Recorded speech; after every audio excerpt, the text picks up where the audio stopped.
Hi, I'm Maybe Burke, and you're watching Makeup for Lost Time. This is my series for trans women and other people who feel like they missed a few classes when it came to learning about makeup. And today we're going to talk about some do's and don'ts for hooded eyes. Now, you know you have a hooded eye if the skin right under your brow that's above that crease when your eye is open, if that skin covers up most of your movable eyelid when your eye is open.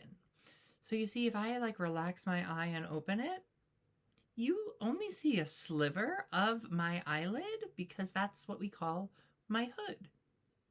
My eye is hooded and it covers that space up.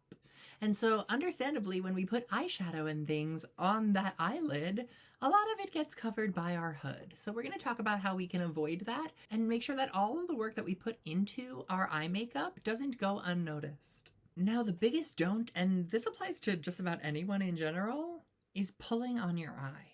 If you are changing the shape of your eye in order to draw on it liner or eyeshadow or anything, you're not getting a clear sign of what your eye is going to look like when you're done and when you're out in the world. There are some unique circumstances where pulling on the eye can be helpful or useful. But as a general rule, that's sometimes the reason your makeup doesn't look the way you want it to, because you're applying it when your skin is all stretched out.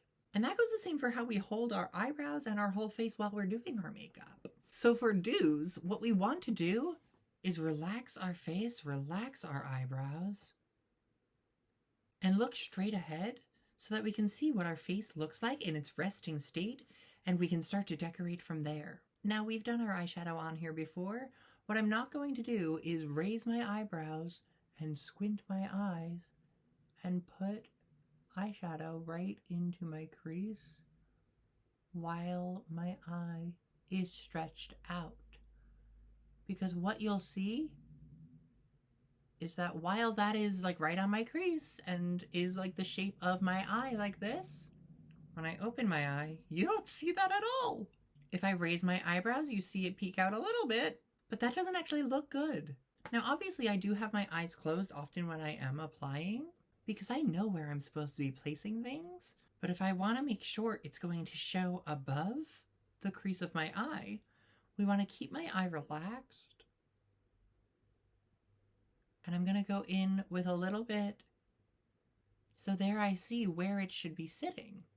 And then I can keep my eye open and make a nice shape that follows the shape I just drew. So now when I relax my eyes and I look directly ahead, you see eyeshadow on this side, and you can't see it on this side. And the last thing I'm going to say is don't underestimate eyeshadow under the eye. Especially when you have a hood, you might not have a lot of lid space to play with, but you do have a ton of space under your eye that is visible. And this isn't just for hooded eyes either. Using eyeshadow under the eyes in general is going to make a look seem more cohesive and can actually make things look more natural on the skin. Even here, this is by no means a full look, but just that dark line under my eye and the medium tone just above my crease makes this eye look a little more exciting even when it's fully relaxed. So the major takeaway here is that if you want to know what your makeup is going to look like most of the day, you're going to want to get used to looking at yourself and applying your makeup with your resting face.